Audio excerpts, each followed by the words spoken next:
Si Jack Lord, isa sa pinakamalakas mag-yusong. Pero lang gagawin sa preya ko yan. Kasi ako ang pinakamalakas mag-preya dito. Lala! Ang lala! Lala! Unang sabayan niya pala namin.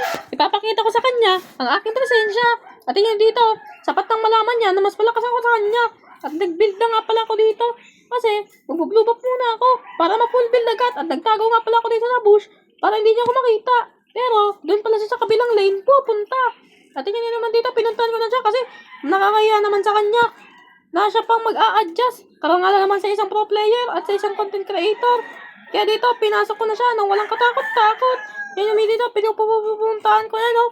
Yan, pinasok ko na sa tore yan. At tigil yan yung ginawa ko, natunaw. Pinasok ko sa tore, di man lang nakapagpase ba yan, no? Yung first blood.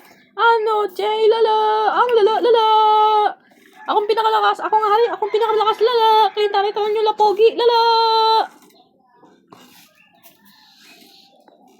Dito, pagkalabas na, dito, kinuha ko yung taong bato niya. Kumbaga, nag-invade ako. At tingnan nyo, andito na naman siya sa midline. Kaya dito nakipagsabayan na ako sa kanya. Pinasok ko sa tore. At tingnan nyo, walang nagawa.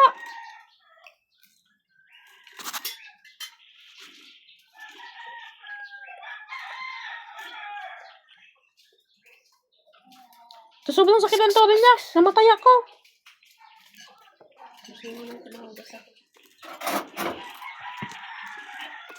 Kaya dito, agad-agad akong bumawi. Pero sobrang tower ni Jack Lord. Kaya naman, napatay niya ulit ako dito. Pero dito, bumili ako ng immortality para di mabawasan yung buhay ko. Or kumbaga, pag namatay ako ng tore, magkakaroon pa ako ng isang buhay. Dito, walang katakot-takot ko siyang pinasok.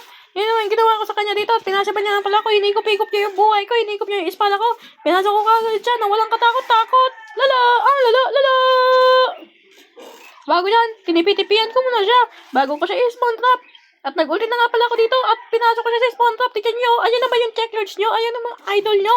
Pinapasok lang sa spawn. Ayun naman oh. Hindi naman labas. At yun, tignan nyo. Hindi naman gumagalaw. Ayun oh. Grabe yung check lords nyo. Pinapasok na lang. At yun dito. Ano. Hindi nyo dyan. Lala. Lala. Papasokin nyo na pala dyan. At yun.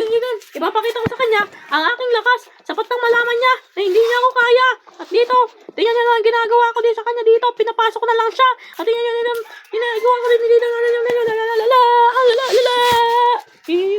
Papasokin ko na nga pala siya dito. Kasi, hindi niya naman ako kaya. Isa sa pinakarangalan na ako ang pinakamalakas. At dito, tinanggal ko lang nga pala yung aking immortality. Di na kailangan kasi ma-life steal naman ako at malakas ako.